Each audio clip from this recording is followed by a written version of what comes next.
இறங்குனாங்க sir ஸ்டாப்பிங்ல. பாதி தூரம் போயிட்டு நான் கண்டக்டர் சொன்னாரு, அவங்க ஆர்மிலேருந்து வராங்க, 2 பேருமே திருடுமா அறியாத பொண்ணுங்க 2 பேரும் அப்படின்னு.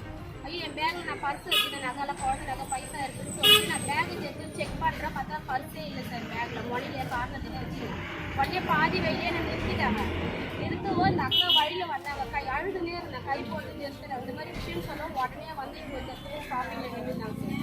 பார்த்தா அவங்க கொலுசு பர்ஸில் இருக்குது, என்னோட குழந்தை செயின் வந்து அவங்களோட பேக்ல இருக்கு. என் பர்ஸில் வந்து பைசாவோ அந்த கொலுசு மட்டும் தான் இருக்கு. அவங்களோட ஹேண்ட் பேக்ல வந்து செயின் இருந்தது, அவங்க பேக்ல தான் இருந்தது பர்ஸ். என் பர்ஸ் அதில் தான் இருந்தது.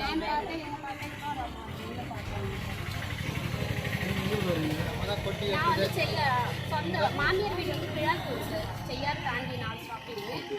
செய்யாரில் வந்து எங்கள் மூத்தார் பையன் வந்து பஸ் ஏற்றினாங்க சார், காஞ்சிபுரம் பஸ். இப்போ நான் சென்னைக்கு போகிறேன் சார். இப்போ நான் காஞ்சிபுரத்தில் போய் நான் இறங்கினா என் பர்ஸ் என் கையில் கிடையாது சார். என் name Sangeetha sir. ID card காட்டுங்க, ஆதார் கார்டில் எதுவும் வச்சிடல. ஃபோன் வச்சுருக்கீங்களா?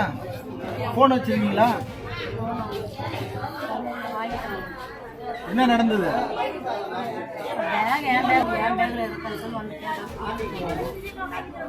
நீங்க என்ன ஒரு போறதுக்கு டிக்கெட் எடுத்தீங்க? இங்க எதுக்கு இறங்குனீங்க?